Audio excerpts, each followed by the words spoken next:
So before we get going here tonight, I just have two quick announcements. One is that somebody contacted me today. The Google Docs for the online class. I guess apparently I think it was the music team. The settings were changed, so you may have had trouble trying to get in there if you've been trying to post on the Google Docs. But if that happened, I think what happened is somebody got in there and probably accidentally changed the settings there to make it so it was private again. It's set up so that anybody in the world can go back and edit, post, change things. But if that ever happens again, just let me know, because since Kim and I created it, we have the ability to go back and to previous dates and make sure that everything is there, and we can also change the settings back. So just let us know if that happens. And then also, the other thing is that but project twos are pretty good. But the one thing that I noticed, I just want to emphasize, is that to make sure that you guys are following the templates that we give you. I noticed a lot of people had good content and everything, but there were some sections missing. So just make sure that you're looking at the template. And on that note, we'll talk about project three here tonight as well. On that note, everybody in the class is going to have the same template to go. I mean, it was different for project two because we had some people on the film team that were doing a film treatment. We had some people on the book team that had to do a book proposal, but and the same thing with games and music as well. But for project three, we're all going to be using the same template, which we'll go over tonight. So just make sure that you're following each section that's on the templates. And also, before we get started here, just a reminder that the blog assignment and the Mastery Journal assignment are both due, this coming week. So make sure to do those. And basically, the instructions are pretty self-explanatory, right? The Mastery Journal assignment, you're just going back over the content that you wrote back in the month one, the mastery class, and you were, listing goals and what you were intending to learn and everything, and just talk a little bit about that, 300 words.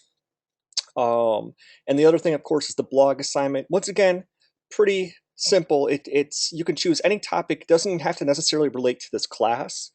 To media publishing and distribution. It can relate to anything that's going on in the entertainment world. Okay. I mean, the only rules for this are, of course, make sure that it is related to entertainment business. A few months ago, we got a student that wrote a blog posting, but it had nothing to do with entertainment. It was just a kind of like a love letter to his girlfriend. So make sure that whatever you choose is related to the entertainment business. And also, you can see the instructions here in the rubric. There's the content is worth 2 points, professionalism 2 points, citations 1 point. And as far as the citations go, there's different ways that you can do this. You can actually go back and do a formal citation in APA. You can, if you send us your link to your blog and you have like the link for your source in there, that's fine. Don't worry about APA formatting for this either, just as long as you have the site, the URL at least, or the formal citation if you're using like a print source or something like that. Just so make sure that you have that citation, but it doesn't necessarily have to be APA. So don't worry about that. And tonight for this go-to session, this one might be fairly long, but this is very, very important because we talk about project three, which, by the way, is not due this week. I mean, hopefully everybody saw the due date, but for project three, you actually get 2 weeks to work on this. So this is not due till the end of the month, basically. So, but we're going to talk about project three. And this session tends to be a little bit long, but I'll try to get us out here within an hour or so. And on that note, though, next week's go-to session might be a little bit short because we'll definitely go over project three again, but it's going to be kind of talking about some of the same things we'll be talking about tonight. And we'll also look at social media marketing next week because there's a whole section in project three that's about marketing. So we'll go over that next week in the last few chapters of the book. So for tonight's session, though, where we look at project three, we actually take a look at how Kim went about doing her project three, basically. So she did almost the exact same thing that you're doing for Project 3. So to kind of give you a little bit of background of what her book is about. Now, Kim had published previous books with McGraw-Hill, and she had published with, I think, maybe some other publishers, but they were more like textbooks. They were like legal books and stuff like that. So she had published before the traditional way, just exactly what you guys did for projects 1 and 2. So in other words, she found an agent, she submitted her book proposals, and that's how she was able to get published, doing it the traditional way. But when it came time, and this is about 2009, 2010, and she's actually written a couple more books since then. But when it came time around that time, 2009, 2010, she said, "You know what? I'm going to go ahead and try to see about how I can do it, the new self-publishing model." Because as we went over previous go-to sessions, in earlier parts of the book, of course, if in the early chapters of the textbook, uh, self-publishing had kind of a bad connotation to it. It was really a pejorative term. So, and the reason why, of course, is that we went over this before, because a lot of companies were what we call vanity presses. They were basically printing companies, right? And because the technology wasn't there, they had uh, minimum order requirements, meaning that you couldn't just publish a book and then when somebody wants to buy it, boom, they can get it. There were minimum order requirements, so you had to basically buy like 1,000 copies of your book. And vanity presses also had a bad name because they didn't give you retail codes or barcodes. They didn't give you the ISBN numbers, things like that. Also, so in other words, you couldn't take your book or your CD to like a store like Best Buy and say, "Hey, can you sell my book or my CD or my DVD?" They wouldn't accept it because they didn't have barcodes and they didn't have ISBN numbers. But the cool thing about self-publishing is that a good print-on-demand company will provide those things for you, and you get to keep your copyright, and they'll give you the ISBN number and the barcode, and they'll even handle customer service, which is really cool. And of course, for you online students, remember that that's basically what your discussion for this week is looking at print on demand companies. And let me preface this by saying that there's no right answer to this.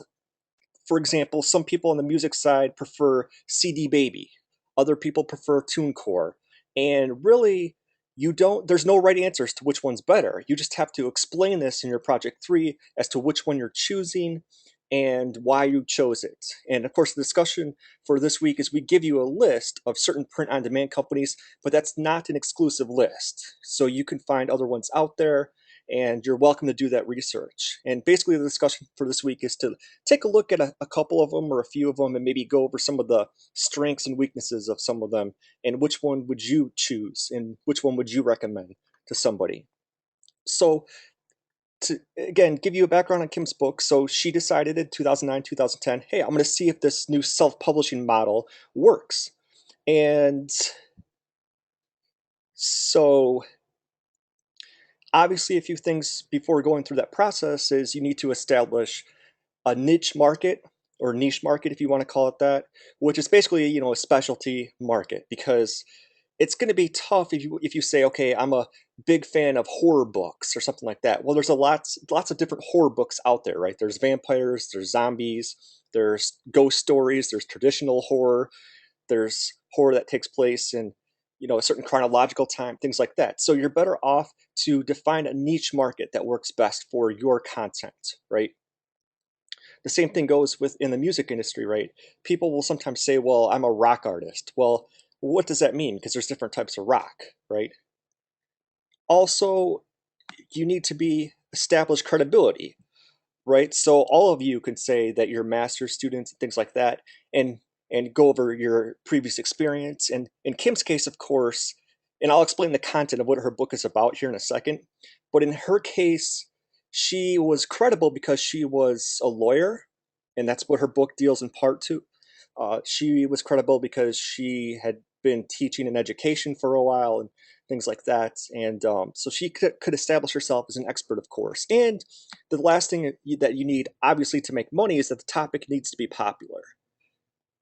Now, her book, to give you a little background, and this is going to sound a little weird, perhaps, and a little scary in some cases. But there's a woman who's listed in the Guinness Book of World Records as the worst serial killer of all time. And her name is Elizabeth Bathory, or the Hungarian pronunciation would be Erzsébet Bathory, right? And um, and Kim approached this topic as a lawyer because she said, wait a minute, she allegedly killed 650 people. This is back in like the 16th century Hungary. And she's like, wait a minute, there has to be legal records for that. So I want to investigate those court documents, see how much of the legends are true, right? And at this time, you had a whole bunch of vampire books coming because her character, Erzsébet Bathory, was also allegedly a vampire, right? But you also had true crime accounts that were very popular coming out.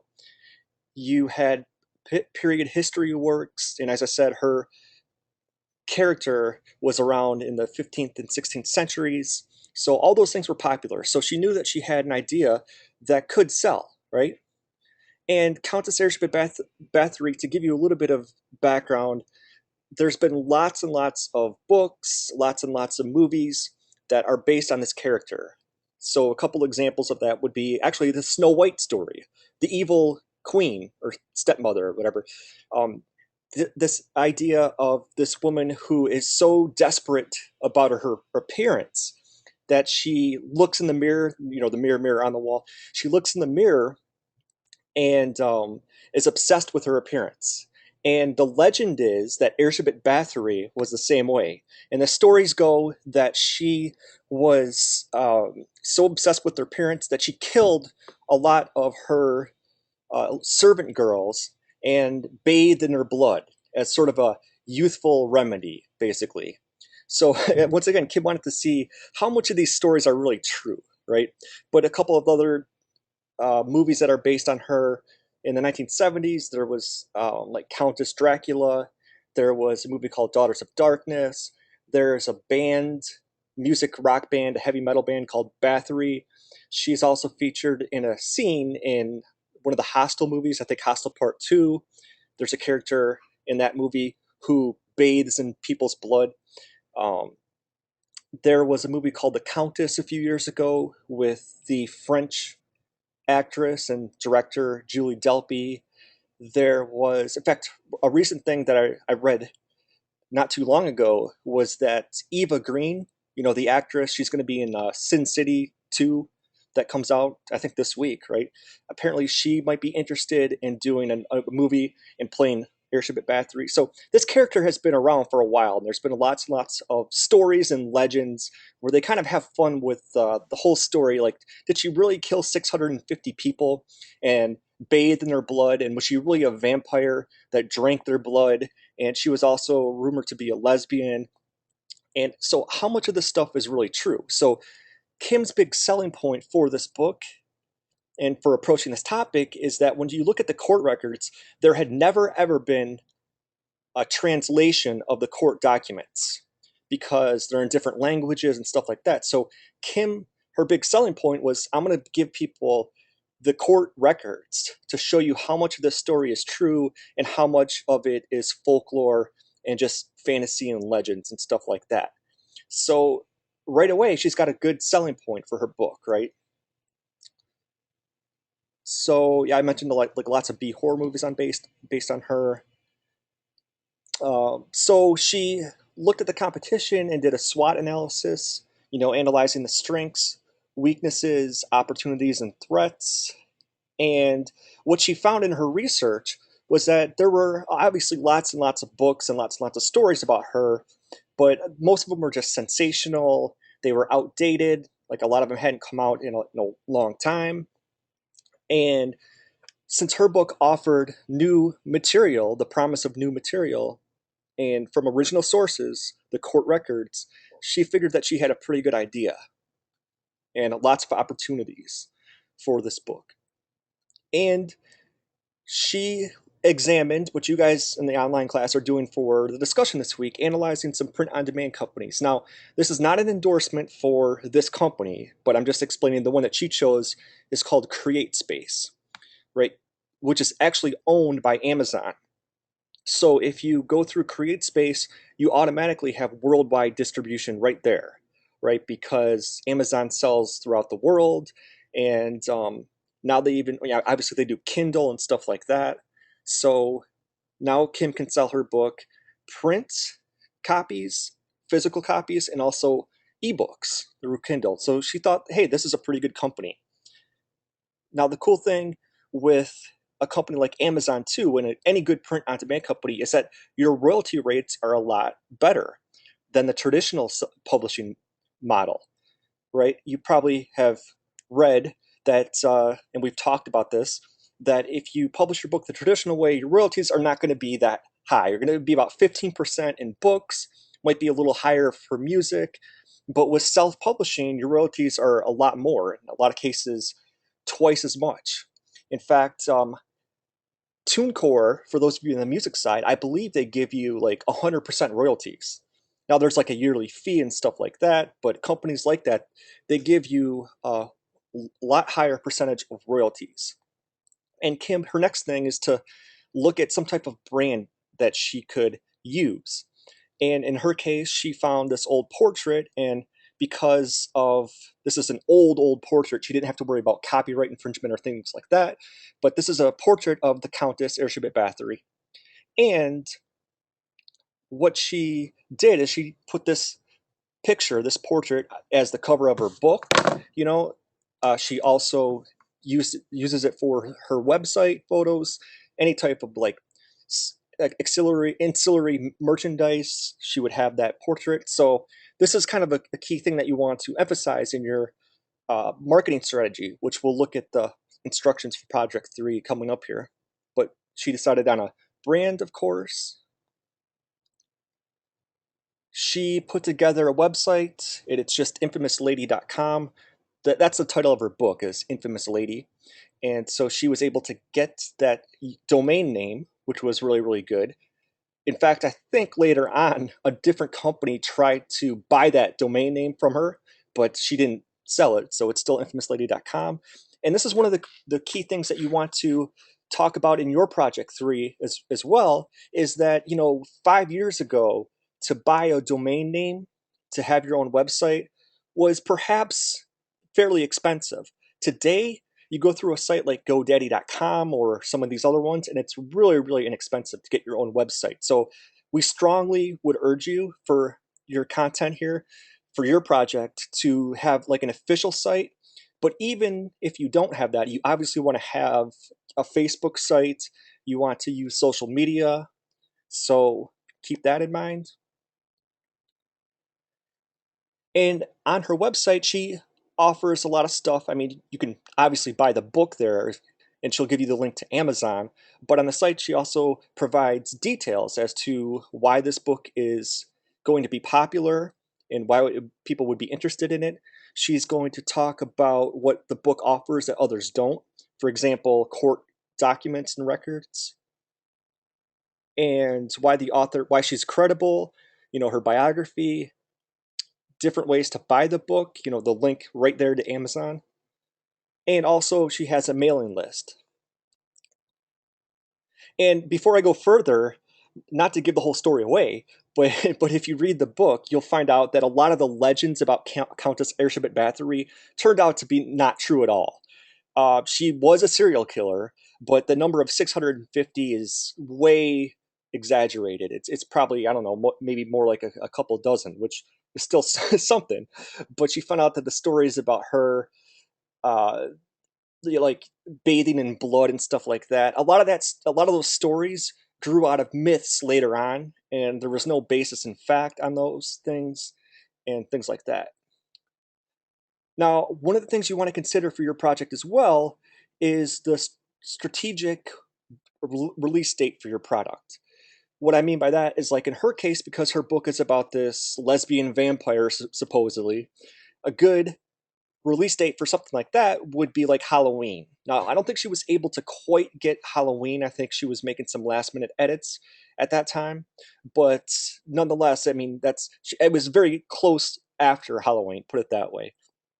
And of course, you obviously want to make sure that your release date comes before the holiday season because that's when people buy the most products, right?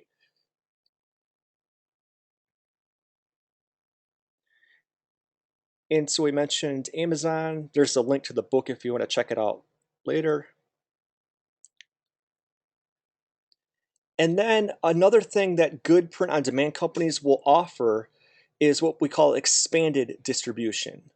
What this basically means is that they're going to get you, like in her case, they're going to get her book into Amazon, right? Because it's owned by CreateSpace. So obviously they're going to get you into that store, but they'll also give you other distribution options. The only real difference is that your royalty rate is not quite as high. So obviously, like in her case, she would prefer people would buy it through Amazon because that's when her royalty rate is going to be the highest. But that still, she wants to make it available on other sites because, hey, something is better than nothing, right?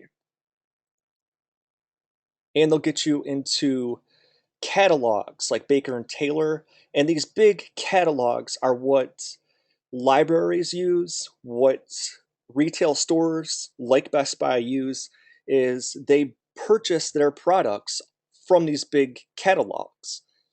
And then they obviously would have distribution through their own sites. But a good print on demand company, and by the way, the company is called Baker and Taylor, but a good print on demand company will get you into that. And then, in terms of marketing, she also sent an email announcement to people she knew.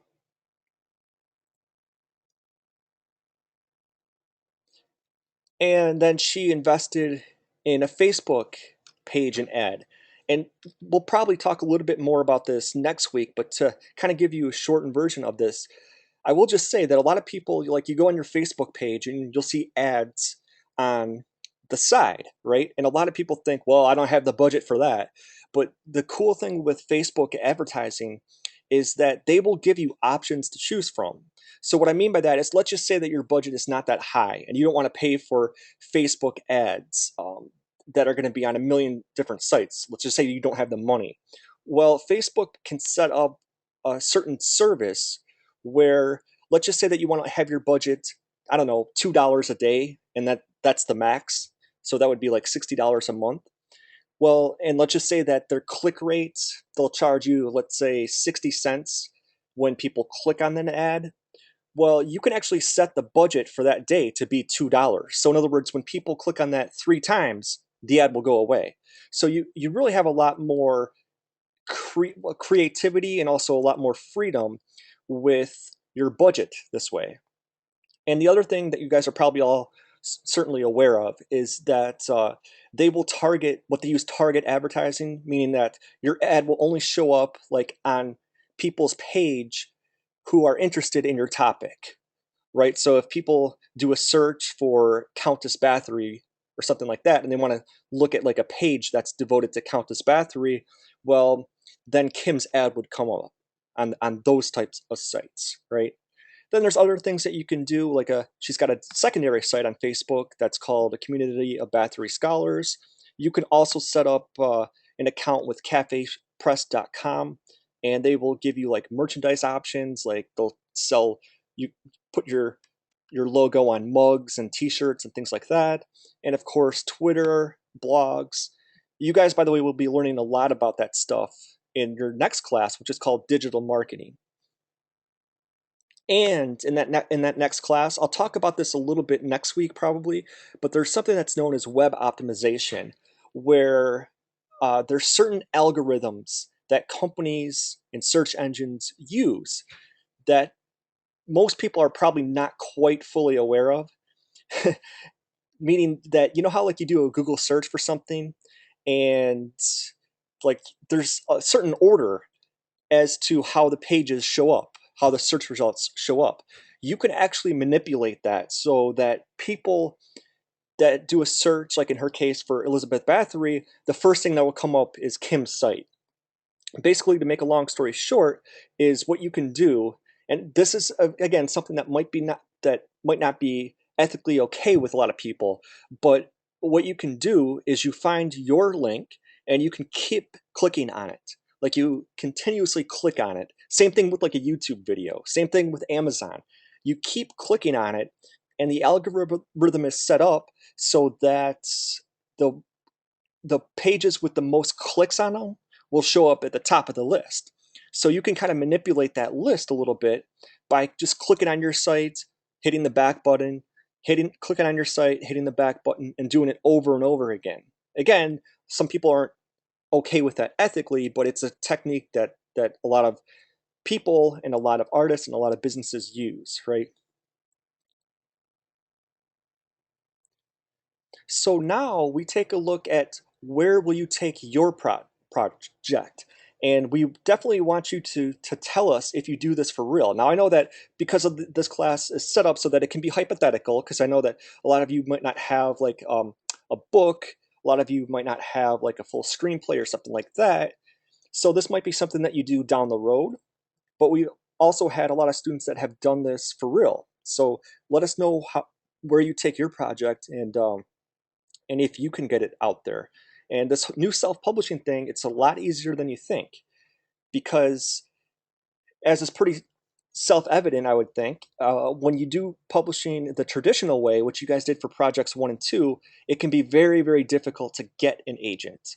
I mean, we have the query letter assignment for project 1 to try to get you to write the best query possible, but even then, it's getting harder and harder these days to get agents. But there's nothing really stopping you from self-publishing. In fact, it's cheaper. Well, I mean, it's cheap to set up. And like I said before, your royalty rates are higher. Now, the flip side of that, though, is that there are a lot of people out there, a lot more people that are self-publishing. So the market might be more saturated for sure. But nonetheless, though, it's something that you can do. And so let's basically, I want to take you guys through the instructions for this assignment.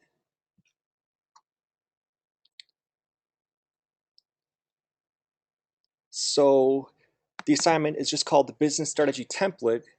And actually, this is the exact format, the exact template that you have to follow for this, okay? So like I said before at the beginning, Project 2 was a little bit different because every team has their own template to follow. But for Project 3, you should all be using this template. So in other words, all of these sections have to be there, right? And this will just kind of take you through the definitions of what we're looking for here, but there's a few things that I want to really emphasize here. Number one, the first section is the mission statement. Now, I want to keep your attention here on this part right here. For the mission statement, even though this project, the business strategy template, is kind of set up like a business plan in terms of format, the mission statement is not about the mission of the company. Okay, for your final business plan, your mission statement probably will be about your company. But for this project, you're only talking about the mission of your project. Okay, so what is the mission of your book? What is the mission of your film? Or in Carlo's case, what is the mission of your television show? Or what's the mission of your music? Now, obviously, the answer that comes to mind right away is you want to make money, right? But that's kind of an answer that's a little bit too simple. Most projects have a mission statement that are a little bit more sophisticated than that. Like, they might have a social message that they're trying to get across. They might have a certain educational message that they're trying to get across. While making money, ultimately, yeah, so Carlos says give more information about soccer for the US market, right? With David Beckham. Yep. And yeah, so obviously making money is definitely part of the goal, but there's usually a more, like I said, sophisticated, more educational message behind it as well. So again, I'm going to show you some examples of previous student work here coming up, but let's go through this a little bit more. The next section is executive summary. This is just simply describing yourself here, your education backgrounds, your business backgrounds, things like that. And the thing I want to point out here is that this is a class where you can't really get caught for self-plagiarism, meaning that if you want to reuse a section that you use from Project 2, or I mean, maybe not reuse it word for word, but let's just say that you did like part of your project two was doing like an artist biography or something like that. That's fine if you want to reuse some of these sections here, or at least use some of the content that you used before. That's totally fine. So executive summary is just more information about yourself. The next part is about the company description. Okay, so just for this section, talk about maybe how your company is set up, where it's based, who are the key people involved in it. The thing I want to emphasize in this section, though, is that remember that this can be hypothetical. So let's just say, for example, that you're writing a book, and maybe you don't really have a full company that you're going to be using for this. Well, you could just simply call it Jack and Jill's or Carlos's publishing company or something like that. So just be hypothetical for this section. Now, like in Kim's case, she actually has set up an LLC, and even if it's just her and maybe one other person, and maybe they only have published Kim's books, that's fine. But the point here is that you're just kind of describing the company. Okay, the next section is the product. Now, for this section, you're just simply talking about what your content is. So, like in Carlos's case, it would be like what the TV show is about. It could be what your book is about. It could be what your film's about, what your game is about, etc. So, just a little bit of information about what your content is. Now, I will give you a tip on this. This section, the next section, is probably the most important thing about Project 3. Here is where you're going to actually talk about what print-on-demand company that you chose. So again, there's no right or wrong answers to how you go about doing this or what print-on-demand company that you are using, but you just need to explain and justify that here in this section. And before I go through these here, I will also state that in most people's case, because you're doing a print-on-demand company, your company is going to be both your manufacturer and your distributor. If you want, I mean, if that's not the case for you, you can split these sections up. But in most people's case, the company that they're using is both manufacturer and distributor, which means that they're going to manufacture the discs, like the film, CD, whatever, and they're also going to handle distributing that disc to customers. So Amazon would be a perfect example of that, right? When a customer buys your product, they order it from Amazon, and Amazon will manufacture the disc, or in some people's case now, they'll be responsible for putting it on Kindle and stuff like that, and they'll also distribute it through Kindle or through the mail or whatever it might be, right? So you can go through these questions one by one if you want. If you that makes it easier. Yeah, Carlos, like Hulu, YouTube, Netflix, etc. Yep. And you will discuss why this company has been selected, what the royalty rates are, and the good thing with a lot of these print-on-demand companies are that they have on their sites a lot of times calculators that will you put in what you want to sell your disc for or your product for, and they'll tell you what the royalty rate is, and they'll actually go about explaining how much money you're going to make per unit sold.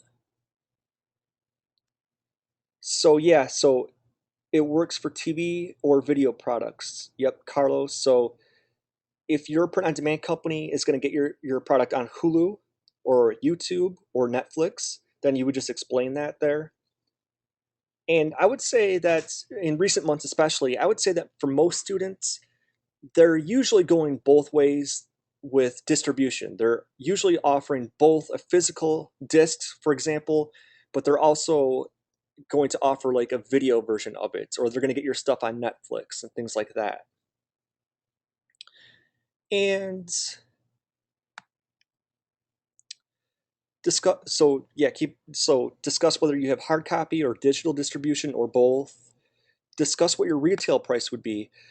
I didn't mention this earlier, but another great advantage with print on demand is that you not only do you get to keep the copyright, but you can set the price as to what you're going to sell it for. Remember, that's not always the case with the traditional model, because sometimes you will get your stuff published through an agent and then through a publisher.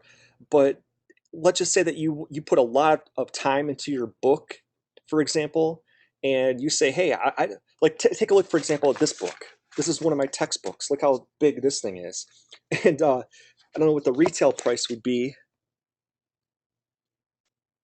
It doesn't say, but let's say that you had a book that's just huge, that's just massive, and you say, "Hey, I want to be selling this thing for $50," and then the publisher says, "Wait a minute, though, nobody's going to buy it for $50. We're going to sell it for 20." You were kind of at the mercy of what they would charge for it. The other quick thing that I mentioned is that you would not be able to keep your copyright. So I'll give you a couple of real world examples in the film industry how well there's more than the film industry, but a couple of real world examples that have happened. You guys may have seen the movie Seven with Brad Pitt, Morgan Freeman. Well, interesting story about that movie. The writer of that movie was Andrew Kevin Walker, and that was like his first big movie at that time. He does like a lot of rewrites nowadays, but anyways, at the time that he was going around shopping that script, unfortunately, lot of the producers wanted to change the ending. Like if you've seen the movie, the head in the box ending, not to go too much into that or give it away if you haven't seen it, but the version that you see that people saw in the theaters and that you can see now, that is the original script. But unfortunately for Andrew Kevin Walker, when he was trying to shop that around, they made him go through like literally something like 12 or 13 or 14 drafts because they wanted to tone down the violence. And unfortunately, he that would have happened for him. Like he would have had to sacrifice his creative ability and creative control, and they would have changed the ending and things like that. But a funny little story about this is that when they sent the script to Brad Pitt and Morgan Freeman and David Fincher by mistake, and this is this is just sheer bad luck or sheer good luck, I guess now, but sheer luck that they by mistake sent them the wrong version of that script. And it was Brad Pitt that said, wait a minute, I signed on for the script that I read. If you change the ending, I'm not doing it. And only because Andrew Kevin Walker, the writer, had the support of Brad Pitt and Morgan Freeman, that's how the movie got made. If it wasn't for Brad Pitt and Morgan Freeman who refused to do it because they didn't want to change the ending. They didn't want to get rid of the head in the box ending. If it wasn't for that, the version that we saw in the theaters would have been a lot different. Now what's funny though too is Andrew Kevin Walker's next movie was with Nicolas Cage and it was called 8 Millimeter, and it wasn't a really good movie at all. But in this case, though, the same type of thing happened. Andrew Kevin Walker wrote the script, and the studio wanted to change the ending, change it. They wanted to tone down the violence, and they did. But in this case, he didn't have the support of like a big name star like Brad Pitt or Morgan Freeman or David Fincher. And unfortunately, they did completely butcher the script, and they completely changed the movie. And Andrew Kevin Walker was so distraught at that at what they did to his movie that he literally tried to take his name off the script. And just a funny story about that. By the way, Quentin Tarantino wanted to take his name off the Natural Born Killer script, and they wouldn't let him do it because at that point he was good marketing. They wanted to market his name as being one of the writers, but he wanted his name off of that. But anyways, sorry to go off on a tangent here, but the cool thing with print on demand is that if you write a story, you get to keep the copyrights and you get to say, hey, I'm not changing the ending or I'm not changing this because I'm self-publishing it. I'm keeping it the way I want. And the other cool thing before I go a little bit further here is that a great thing with print on demand is, let's just say that you come out with a product, and we'll talk more about this next week because this really did happen in a story that we'll talk about next week. But let's say that you go through self-publishing and you come up with a great book or a great film or a great TV show or something like that. And let's say that it does really, really well. with self-publishing, then a lot of times these big publishers will then come to you and say, "Can we buy the rights to it?" And then you kind of have your choice if you want to or not. This actually happened with Kim recently, and she turned it down. But a big publisher wanted to come to her and purchase the rights to her book, but she didn't think the deal was that good, and so she didn't do it. But there has been a case though that we'll go over next week where that exact thing happened, where an author self-published, got so big and famous, and now she's a multimillionaire because now the big publishers are coming to her and saying, "Hey, we see how good that you've done with self-publishing, so we're going to try to buy the rights from it and we'll give you a good deal." So we'll talk more about that next week. But then discuss what the relationship with this company will allow you to generate a profit or price per unit sold. That's where the research comes into this. And again, there's no right or wrong print on demand company, but one of the things you want to do though is really research which one is best for you, and also research like the money options, like how much money you're going to make per unit sold and things like that. Discuss whether it's going to be exclusive or non-exclusive. Once again, with the good print-on-demand company, a lot of times these deals are non-exclusive, meaning that if you sign up for one and they're not doing that well, or let's just say they change the royalty rates and you're not happy with that, because you still keep the copyright, there you can also, and the deal's not non-exclusive, you can then take your product to a different print-on-demand company. So, but discuss the details of that. And then any type of licensing, merchanting options that perhaps exist for your product. Um, yeah, Carlos, good question. So yeah, you can use the like an Excel sheet to explain this. Also, I will show you how I think a lot of these sites you can simply, if they have like a calculator and you want to take that thing right off their site and then copy and paste that into your document, you certainly can. I mean, make sure that you cite it where it comes from. But yeah, if you want to use Excel, you can do that. But there's no right or wrong way to do that. I mean, it's just a personal choice as to what you want to do in terms of how you convey that information. Then the next section is just marketing and promotion. So just talk about the ways that you're going to plan to market the product. We'll talk more about social media options next week, but I mean, obviously, a lot of you are already familiar with how you can use social media. But if there's any other types of promotions that you want to use, like for example, I'll give you an example of this, is that recently, I think last month or maybe the month before, some student did her book on, I think, the awareness of domestic violence, I believe it was. So one of the marketing things that she talked about was how she can give speeches and how this has affected her life, and how she can give speeches, she can give interviews, stuff like that. All of those things would count for your marketing strategy. Also, she mentioned that because she has a connection with a charity, they were going to give her free advertising, stuff like that. Also talk about who's your target audience. Remember, we talked at the beginning here about your niche markets. So if you want to provide demographic information about that, talk about, okay, talk about if you want to have like any kind of brand or logo. Some students will provide their logo. You don't need to, but some students have. There's some good sites out there. Logochefs.com was a good site, but apparently in the last few weeks they've kind of disappeared. They've kind of there's something weird going on with that site. But there's some other logo generators out there if you want to include that. And any competing products are, and how you can maybe perhaps market yourself and make your product seem more unique than the competition. And then provide just a brief conclusion. Doesn't have to be that long, but just any kind of closing comments. So let's take a look here at some examples at some of this stuff. Let's take a look here first at books. Oh, okay.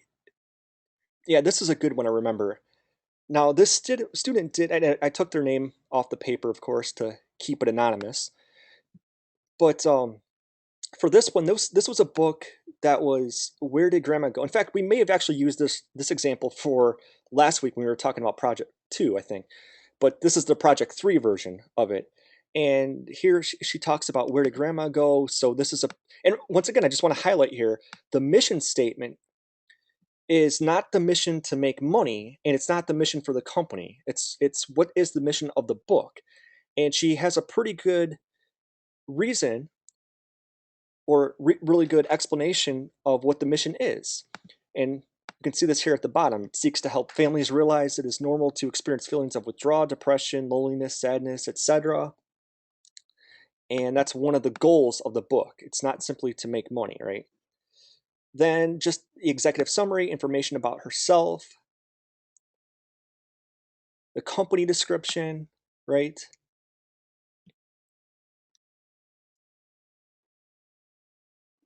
But in this section here, remember, the company, you don't have to provide tons and tons of detail, but just, talk about where the company is based, what the name of it is.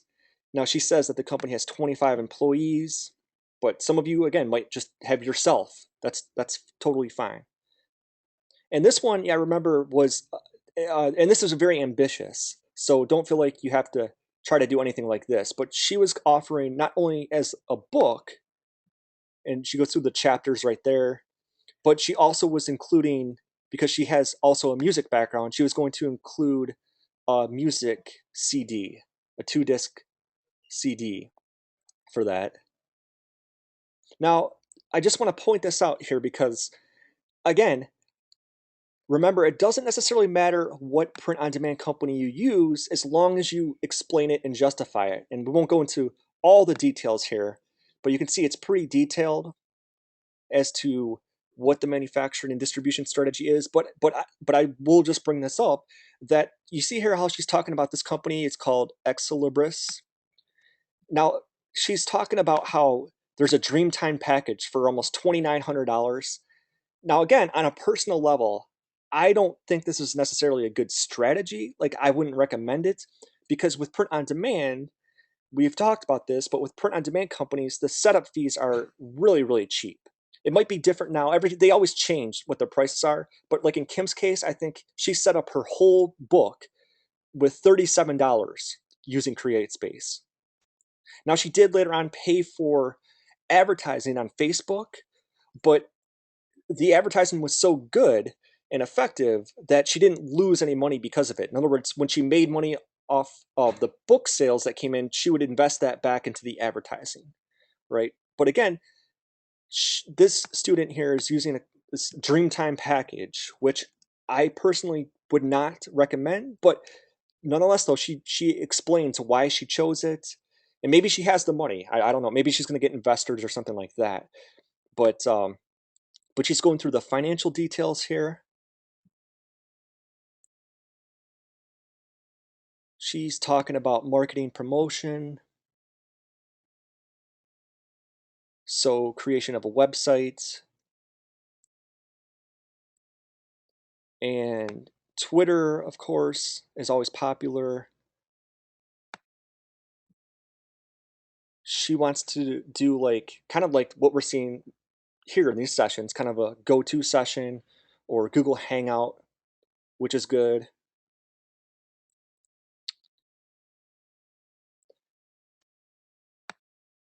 She says local radio stations. On this note, I will say you don't have to go into financials as to how much your marketing is necessarily going to cost. I guess the more information you can provide, the better, but it's not absolutely necessary. This is not like the finance class where you might have to do research. And when you guys do your final business plans, you might actually have to do research as to how much it's going to cost to advertise on radio stations like this and so forth. But just provide a general strategy, which you would hope to do.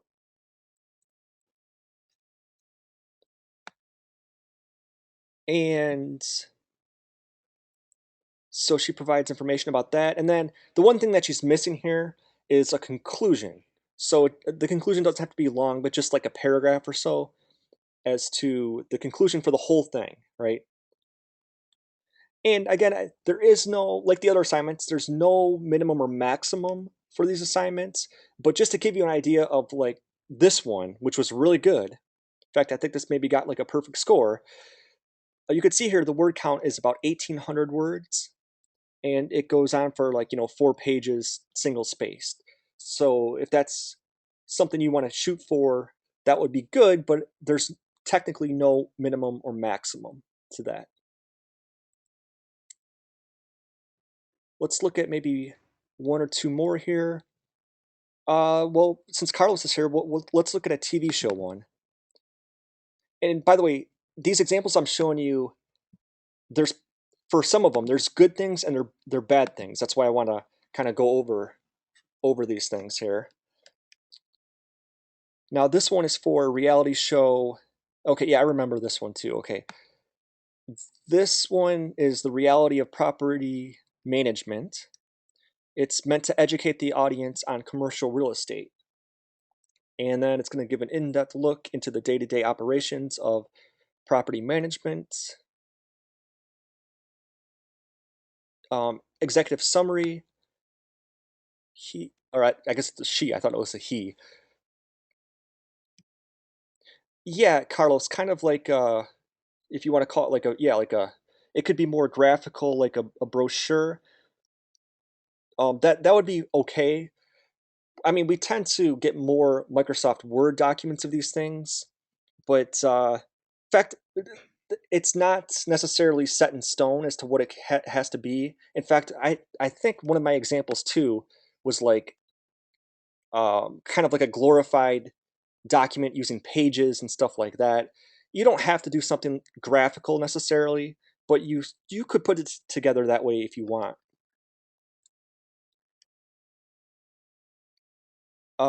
What the product is. So she's kind of going over what the treatment was. Oh, and also, of course, the company description, where it's located, whether it's an LLC. And you can see here the company consists of camera crews, producers, directors, scriptwriters, casting.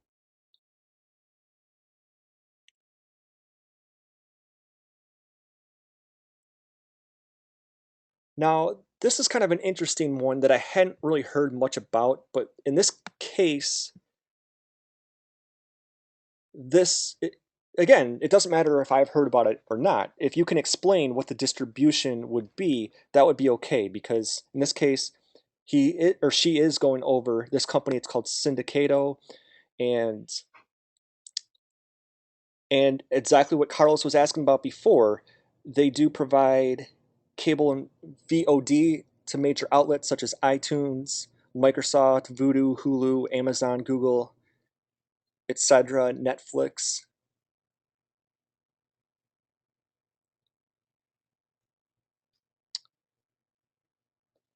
But just the one word I would say about this, though, and I mean, this student does a really good job of explaining what their distribution strategy is going to be. But maybe the more conventional way would be like a traditional print on demand company where, like, Create Space or something like that, that would provide you with physical DVDs and then also video services and stuff like that.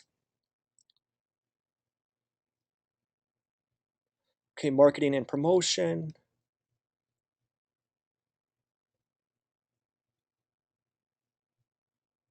And then just a brief conclusion. Okay, how about let's try music real quick. And then in the interest of time, um, I'll save maybe a couple of these for next week. We'll look at these examples again or some other examples. Okay, mission statements. So this is an example of what I'm talking about, where a mission statement that might not be exactly perfect, because you could see here that the mission of the music, but really the mission should be more about a specific product, like a specific CD or something like that, or album, if you will. It shouldn't be about the music in general. so much, but they provide a pretty good executive summary. This company is based in Miami.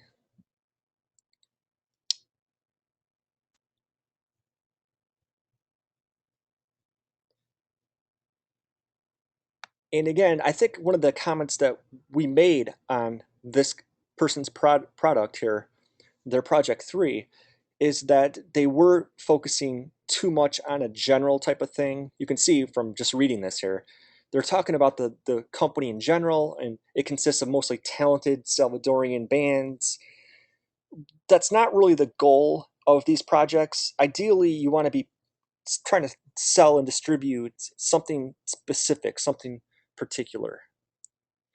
But I think we kept this example though because I think they do a pretty good job here in their manufacturing and distribution strategy here, because they say now they're going to have a deal with CD Baby. And again, this is not what you want to be, this is what you want to be focusing on. If you want to, in fact, you online students that are going to be talking about print on demand companies in the discussion this week, if you want to keep some of that and talk about that here in this section for project 3, that would be okay, right? Because they're talking about the comparison between CD Baby and TuneCore, and they go into detail about why they chose CD Baby over TuneCore, and a little background of what the company is.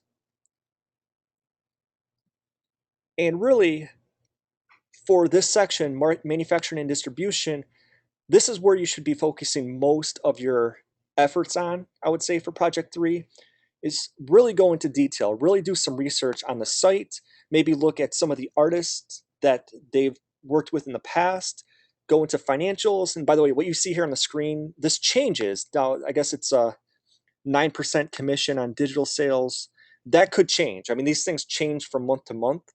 So don't take what you're literally seeing on the screen here as correct, because you have to do the research yourself on this stuff to see if it's changed.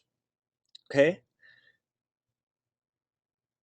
And they're going to talk about what they're going to sell each album for and each single for. You don't really have to go into sales goals. You see how he says here's 275 album sales per artist, or almost 3,000 albums. That's quite ambitious. You don't have to go into like sales goals and forecasts and things like that. But Carlos, this is what I was talking about though. You see how this student, they're talking about, they're not using Excel here, but they're formatting this to, maybe they did this with Excel at first, right? But there's no like right or wrong way to do this. And this is what I was talking about before. This like CD Baby versus TuneCore, this is something that comes right off CD Baby's website. And it's fine as long as you cite that. See how the student has this cited here at the bottom? It comes from cdbaby.com. That's the type of thing that we're looking for here. And you can see now, since this is coming from uh, CD Baby's website here, you can see that they're probably going to be more favorable in the comparison between CD Baby and TuneCore. But nonetheless, you're welcome to choose one or the other. You don't have to choose something that somebody else in this class might not use.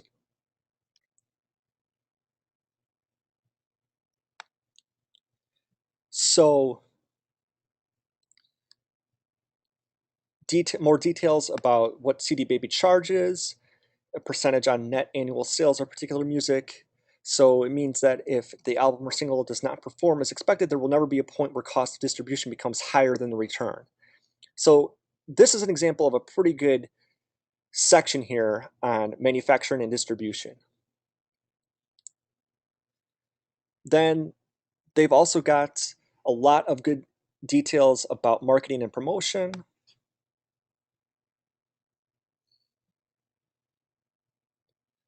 So obviously you can use stuff that you've already used like in project 2, because for some of you, in fact, for those of you in the book team, there was a whole section on marketing and promotion. So you're welcome to use some of that same content or information again.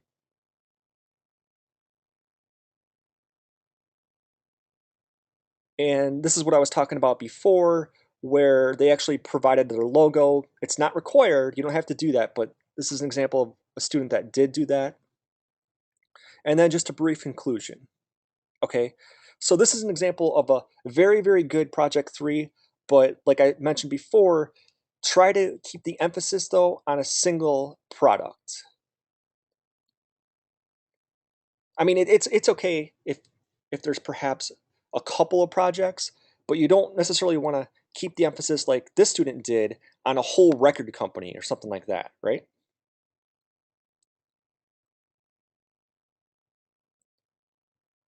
Okay, so I think you have pretty good information on what we're looking for project 3. Remember, as we mentioned, this is not due this week.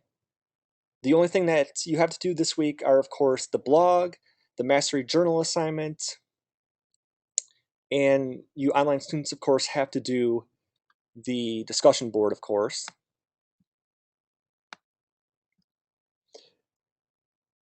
So Carlos, it looks like we were the only ones to, to come here tonight, but this is being recorded, so this will be up later on. And of course, like always, you're welcome to look at any of the archive versions from before. Let us know if you have any questions.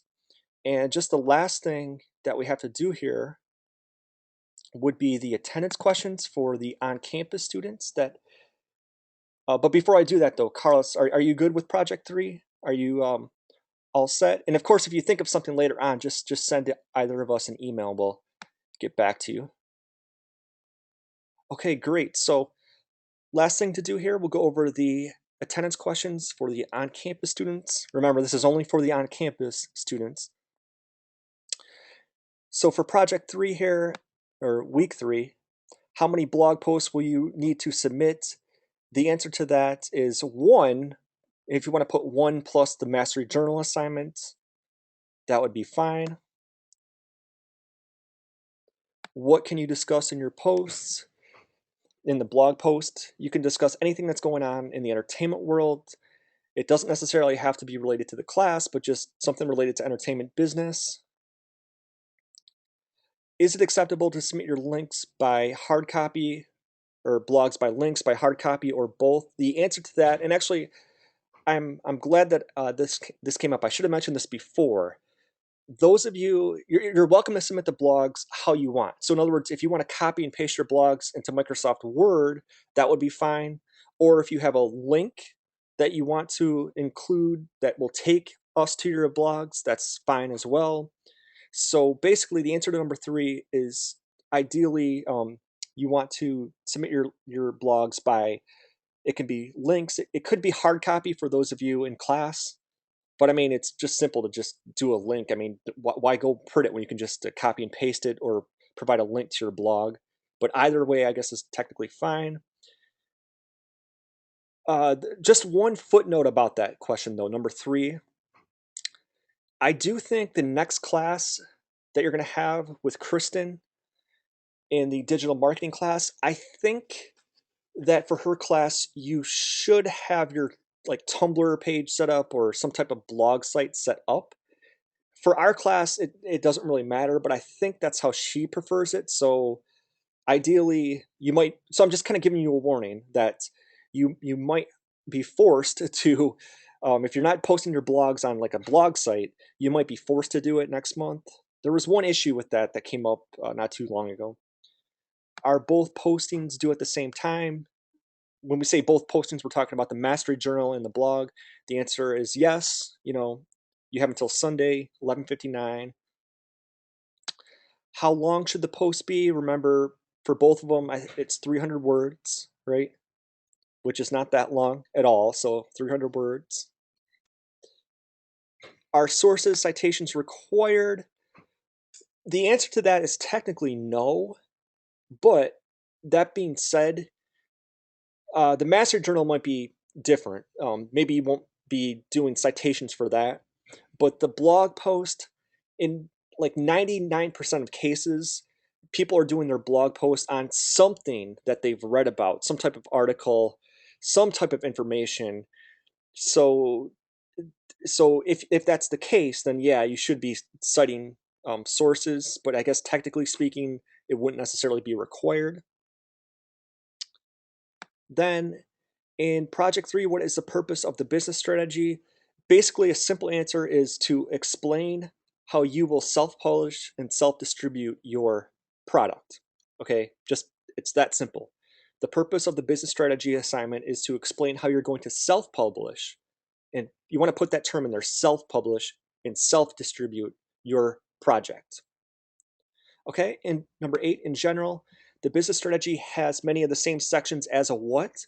I didn't mention this earlier, I don't think, but technically it has the same sections, many of the same sections as a traditional business plan, even though the assignments are different. This is the business strategy for your project, as opposed to a business strategy for your business, but it does have the same sections, very many of the same sections as a business plan. So that's the answer to number 8, is just business plan. Number 9, what is the page requirement for project 3? And the answer is there is none. Just the one thing to say about that, though, is usually the students that do the best on this assignment are the ones that are including the most detail and the most words or most pages, especially in that manufacturing and distribution strategy. So that, again, that's the main section that you want to be focusing really hard on for this assignment. And usually what we tell students is the more detailed, the better. But technically, the answer to number 9 is that there is no page requirement for this. And number 10, where can you find a template of the business strategy? Well, you can find that, I think it's actually attached, literally attached to the assignment, right? But if it's not, it's in our resources. So you could just say like on the FSO page. And I think it's probably in our textbook as well, but that's the answer to that. So I guess we're done. Once again, just a reminder that for next week's go-to session, it'll probably be a little bit shorter, only because there's no real new material to cover that we haven't covered tonight, with the exception, of course, of the online discussion for next week. But nonetheless, though, we'll still have a session, and we'll focus on the last few chapters of the textbook, which are mainly about social media and how you can use that to your advantage. And I think that about covers it. So I'd like to thank everybody for attending that might be attending later on the archive, and Carlos, of course, who's here every week, it seems like. So so thank you, Carlos, and I guess that's basically it. So this will be up on the archives later. So thank you guys. Hope to see you again next week, same time, same place. And everybody have a good rest of the evening.